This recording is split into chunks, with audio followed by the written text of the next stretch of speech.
Alright, to navigate in Excel without a mouse, we use the arrows.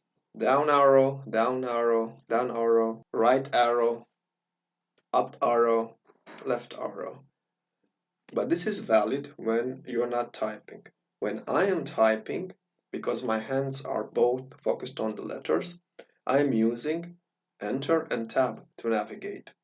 So with Enter, you move below. With Tab, you move to the right. Now, there is a cool trick I want to show you with Tab.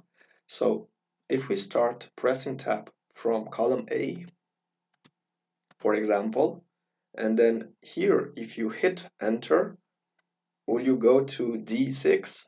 No, you actually go back to the column where you started to press Tab. So, for example, again, if I'm navigating here with the arrows and I start to press Tab from column C a couple of times, and now when I hit Enter, I'm moving back to column C. Now, if I want to jump up one cell, then I'm using Shift and Enter. And if you want to jump left, you can use Shift and Tab. If you want to add a new line in a cell, so for example, let's take this one. You see the text is not visible anymore once we made the column width smaller. So now we want to edit it and hit Alt Enter, hit Enter again, and we see we have added a new line in the cell. Let's go back with Control Z and back again to have all the instruction visible. All right, so far so good. We can navigate with the arrows and Shift and Enter and Tab as well. But how about if you want to move faster, especially when we have big data to cover? We can use Control and the arrows to move very fast to the data edge. So for example, let me go to A1. Now when I press Control and the down arrow, I'm moving to the data edge below.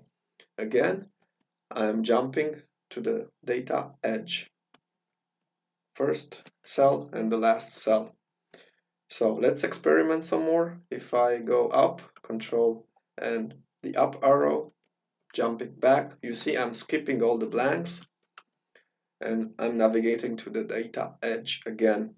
So this one is very important one, and I suggest you set some time to practice and experiment. So Control, right arrow, Control right arrow, Control right arrow, Control down arrow, Control left arrow, Control left arrow, Control left arrow.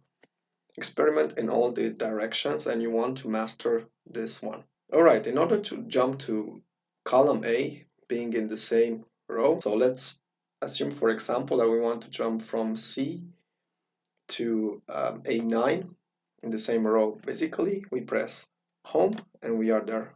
Once more, from another cell, we press Home and you see it even skips the populated and the blank cells and is jumping directly to column A.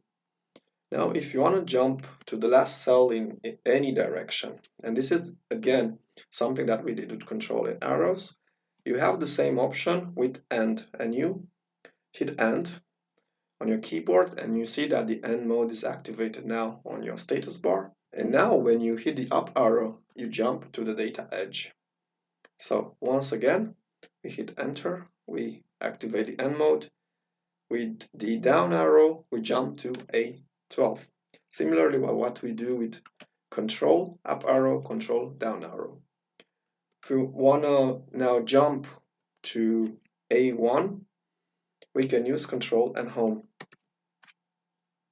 So once again, any cell that I'm selecting, Control and Home. So very important, especially if you want to send the file to someone else.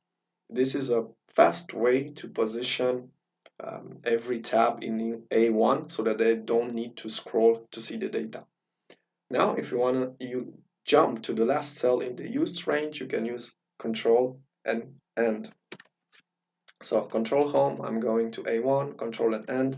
I'm using to the last cell, so basically the last column and the last row that I ever populated or had some formatting inside it.